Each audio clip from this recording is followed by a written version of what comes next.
అధ్యక్షుడు మార్చెట్టు గోపాల్ గారు, అలాగే ముఖ్య అతిథిగా పుస్తక ఆవిష్కరణ చేసిన బ్రహ్మశ్రీ పెట్యాల కృష్ణశంకర్ గారు, బ్రహ్మశ్రీ డాక్టర్ కరిపల్లి మహేశ్వర శంకర్ గారు రావాల్సి ఉంటే హైదరాబాద్ నుంచి నాకు డేట్ రావడం వల్ల రాలేకపోయారు వారికి. అలాగే ప్రిన్సిపల్ ఆత్మా జ్యోతిబాబుని గురుకుల విద్యాలయం వేటపాలెం ప్రిన్సిపల్ గారికి, శ్రీ నారాయణ స్వామి గారికి, వారు భారతీయ తెలుగు పండితుల సమాక్ష జాతీయ అధ్యక్షులుగా పనిచేస్తున్నారు. ఆగస్టు 25న వారు ఒక సభ నిర్వహిస్తున్నారు చిత్తూరులో. దానికి కూడా పిలిచారు వారికి. అలాగే గౌరవ అతిథిగా చేసినటువంటి కళ్యాణ శ్రీనివాస్ గారు, మీరు ఇందులో చక్కటి రామాయణానికి సంబంధించిన చిత్రాలను అందించారు. ఆ చిత్రాలతో ఈ పుస్తకానికి మరింత శోభ వచ్చింది.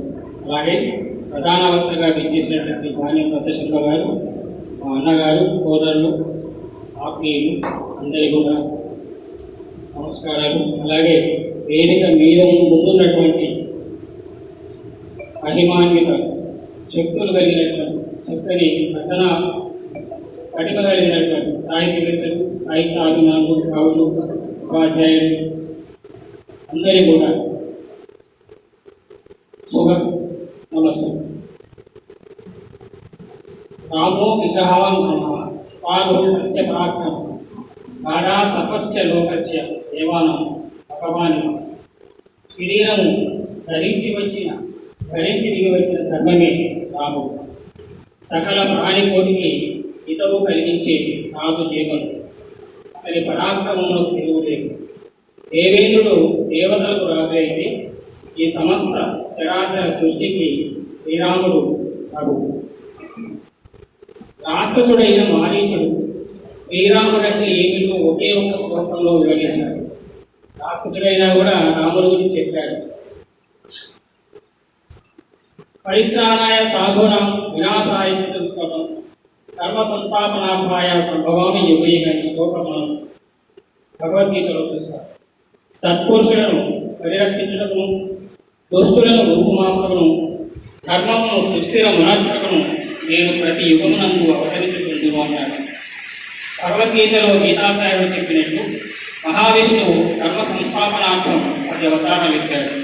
ప్రతి అవతారంలో తన లీలలు ప్రదర్శిస్తూ దుష్టులను గుణమాడి లోకాన్ని, భక్తులను దుర్మార్గుల బారి నుండి రక్షించాడు. ఈ దశావతారాలలో సాధారణ మానవునిగా జన్మించి అసాధారణమైన శక్తులను సంపాదించి మహాశక్తి సంపన్నుడైన దుష్ట రావణుని అంతమొందించాడు. శ్రీమద్ రామాయణమునకు ఇతిహాసమునికే కాక ఆదికావ్యంగా కూడా ఇనలేని గౌరవం దక్కింది. రామాయణం ఒక మహాఔషధం. సముద్రం అడుగున అనంతమైన రత్నరాశులు ఉన్నట్లే రామాయణంలో అడుగడుగున ఆచరణీయములైన విషయములు ఎన్నో ఉన్నాయి. ఆదికావ్యమైన రామాయణం అనేక భాషలలో ప్రచురించబడి ప్రపంచమంతటా పరివ్యాప్తమై ఉన్నది.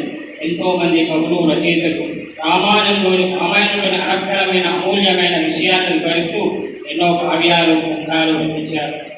సమస్త ధర్మములకు నిలయమై మానవుల జీవితములకు మార్గదర్శకమై నిలిచిన రామాయణంలో కర్మమూర్తి అయిన శ్రీరాముని ప్రతి ఒక్కరూ ఆదర్శంగా తీసుకోవాలి. వాల్మీకి మహర్షి విరచితమైన రామాయణంలోని కొన్ని అంశాలను సందర్భానుసారం అందించిన ధర్మవచనములు, సూక్తులను, పాత్రల ఔదార్యమును పాఠకులకు పరిచయం చేయవలసిన సదుద్దేశంతో ఈ గ్రంథ రచనకు కోరుతున్నాను.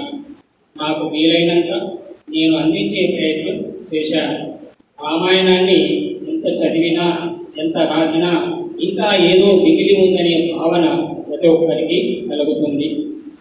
రామాయణం, కర్మవచనములు, సూక్తులు ఈ గ్రంథానికి ముందు మాట రాయమని కోరిన వెంటనే కాదనకుండా ముందు మాటలు అందించినటువంటి ప్రముఖ సాహితీవేత్త, జాతీయ సాహిత్య పరిషత్ తెలంగాణ అధ్యక్షులు ఆచార్య కసిరెడ్డి వెంకటరెడ్డి గారికి, అలాగే ప్రముఖ సాహితీవేత్త, ఉస్మానియా యూనివర్సిటీ విశ్రాంతి తెలుగు శాఖాధిపతి ఆచార్య వసల చెన్నప్ప గారికి, శ్రీ శృంగేరి శారదాపీఠ ఆస్థాన పౌరాణికులు, ప్రవచన చక్రవర్తి బ్రహ్మశ్రీ గజపిల్ల విశ్వశర్మ గారికి, మరియు ప్రియ సోదరుడు, కవి, రచయిత, విమర్శకులు, గాయకులు, కాలకేసి శ్రీ పాణి ప్రతిష్ఠ గారికి ఈ సందర్భంగా హృదయపూర్వకంగా ధన్యవాదాలు నమస్కారం తెలియజేస్తున్నాను. చక్కని ముఖ చిత్రాన్ని అందించిన ప్రముఖ చిత్రకారుడు ఆయన ఆంధ్ర వ్యక్తి, చాలా చక్కని చిత్రాలు వేసుకుంటాడు, పిపి నాయుడు గారు. వారికి ధన్యవాదాలు తెలియజేస్తున్నాను. రామాయణానికి సంబంధించిన మూల్యమైన చిత్రాలను అందించిన ప్రముఖ కార్టూనిస్ట్ మరియు యానిమేషన్ డైరెక్టర్ కళ్యాణ్ శ్రీనివాస్ గారికి ప్రత్యేక కృతజ్ఞతలు. సాహిత్యాభిమానులు, సంస్కృతి ప్రియులు, రామాయణ జిజ్ఞాసులు, రామభక్తులు, ఉపాధ్యాయులు, విద్యార్థులు ఒకరే కాదు, ప్రతి ఒక్కరూ చదవదగిన గ్రంథం ఇది. ప్రతి ఇంటిలో ఉండదగిన ఉత్తమ గ్రంథం.